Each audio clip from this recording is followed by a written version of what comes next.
우리나라 성인들의 80% 이상을 끊임없이 괴롭히고 있는 만성피로. 대한만성피로학회에서 직장인 1,235명을 대상으로 만성피로도를 조사한 결과 위험선을 넘는 직장인이 24.3%나 된다고 하는데요. 이는 직장인 4명 중 1명은 과로사의 위험에 노출돼 있다는 뜻이기도 합니다. 안녕하세요. 탁트인 영등포TV 리포터 손자희입니다. 요즘 잠 못 자서 피곤하신가요? 온몸이 뻐근하고 두통이 심하신가요? 그렇다면 만성 피로를 의심해 볼 수 있는데요. 그래서 오늘은 이 건강의 이상 신호이자 만병의 근원인 이 만성 피로에 대해서 전문가를 찾아뵙고 자세하게 알아보도록 하겠습니다. 안녕하세요. 안녕하세요. 반갑습니다. 반갑습니다.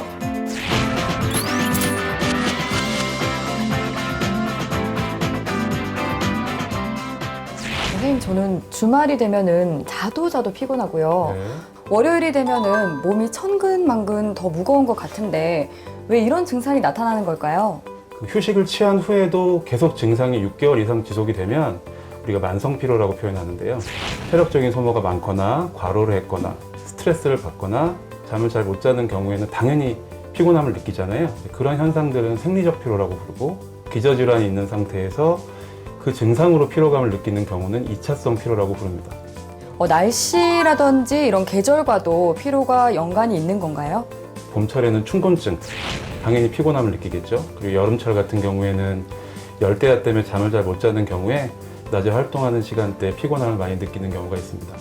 요즘 같은 경우는 코로나 바이러스 때문에 사회적으로 위축되는 경향이 있어서 더더욱 피로감을 느낄 수 있는 거고요. 이 신체적 질병으로 인해서 피로감이 나타나는 경우도 있나요? 대개 한의원이나 병원에 오셔서 나 피곤하다 그러시면 나 간이 안 좋은가 봐 라고 말씀하시고들 오세요. 근데 물론 간이 안 좋아도 피곤함을 느낄 수 있지만 그 이외에 다른 질환들 때문에 피로를 느끼는 경우가 굉장히 많습니다. 피로가 처음 나타났을 때 금방 괜찮아지겠지 하고 좀 간과하는 분들이 많으시거든요. 흔치는 않지만 암 같은 경우에 초기 증상이 피로감으로 나타나는 경우가 굉장히 많고 당뇨병 또는 빈혈, 또 갑상선 질환, 또 류마티스 그리고 우울증에 이르기까지 피로를 일으키는 질병들은 굉장히 다양한데요. 피로감이 나타났을 때 검사라든지 검진을 적극적으로 받아보시는 게 필요할 수 있다고 보시면 됩니다. 피로가 계속해서 지속이 된다면 만성 피로로 볼 수 있는 건가요? 두통이나 근육통, 관절통 이런 통증 증상부터 시작해서 집중력 장애나 수면 장애 또는 기억력 장애, 우울증 이런 현상들이 동반돼서 나타날 수 있습니다. 이런 증상들을 이제 통칭해서 우리가 만성피로 증후군이라고 부르고 그렇습니다.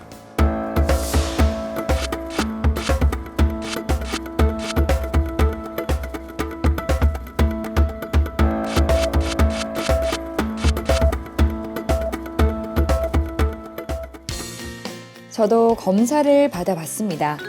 평소에 피로를 많이 느껴서 검사 결과가 어떻게 나올지 더욱 궁금했는데요. 스트레스가 많긴 하신 것 같다. 정상적이거나 건강하신 분들은 이 그래프가 이 하얀색까지 올라와야 돼요. 병이 큰 병이 있는 건 아니세요. 근데 혈맥이 조금 다른 데에 비해서는 안 좋아서 호흡기나 또는 면역력이랑 관련된 문제가 조금 약하시지 않을까. 심장 쪽하고 폐 쪽을 조금 더 강화시켜주면 좋겠다. 기능을. 제 지금 이 상태에 판단을 겁니다. 그렇다면 한의학에서는 어떤 방법으로 치료를 하는지 궁금합니다. 피로가 만성적으로 지속이 되게 되면 통증 질환도 많이 나타나기 때문에 침 치료라든지 약침 치료 또는 부항 치료나 뜸 치료 같은 경우도 피로를 회복시키는 데 도움이 많이 되고요. 또 인체 내 장부의 밸런스가 잘 안 맞는 경우에는 그 밸런스를 잡아주는 한약 치료가 아주 도움이 많이 됩니다.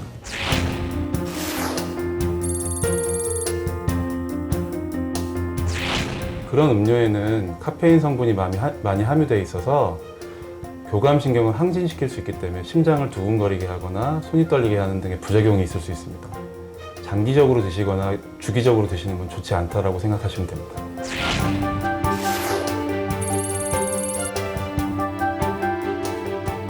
영양제 자체가 피로 해소에 도움이 된다는 연구 결과가 사실은 정확하게 나와 있는 건 없다고 보셔도 돼요. 아시겠지만 과유불급이라고 과도한 영양제 섭취는 오히려 그것이 알러젠으로 작용을 해서 신체에 안 좋은 영향을 줄 수 있으므로 자기 체질에 맞고 자기 몸에 맞는 식품들을 적절하게 선택하시는 게 중요하겠고요. 자세한 내용들은 가까운 병원이나 한의원에 방문하셔서 원장님들과 상의하시면 더 좋은 결과를 얻을 수 있을 것 같습니다. 일상생활 속에서 좀 효과적으로 이 피로를 풀 수 있는 방법은 무엇이 있을까요? 음식 드실 때는 당분이 높은 음식이나 카페인은 좀 피해 주시고 충분하게 수분 섭취해 주시고 색깔 있는 채소류를 같이 섭취하시면 더욱더 도움이 됩니다.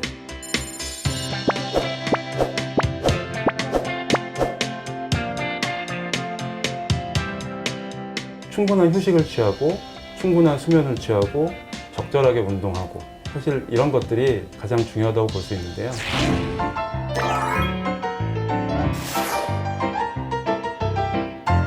안녕하세요. 비앤 필라테스 물레점 유지은 강사입니다. 오늘은 사무실에서 하기 좋은 스트레칭과 운동들 준비해봤는데요. 저랑 함께 시작해볼게요. 처음은 어깨에 좋은 스트레칭입니다.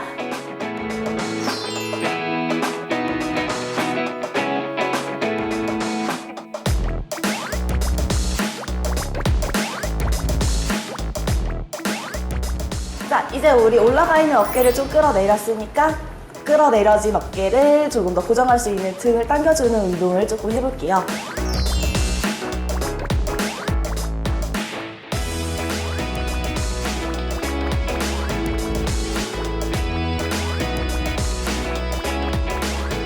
자, 이번에는 우리 복부 운동 조금 더 해볼게요.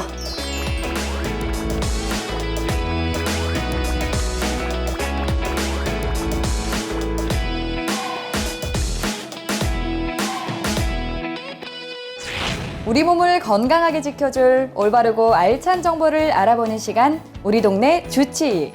오늘은 만성 피로에 대해서 알아봤는데요. 6개월 이상 피로가 길게 지속된다면 반드시 병원을 찾아 진료를 받아보시기 바랍니다. 저는 다음 시간에 더욱더 알찬 정보로 찾아뵙겠습니다. 감사합니다.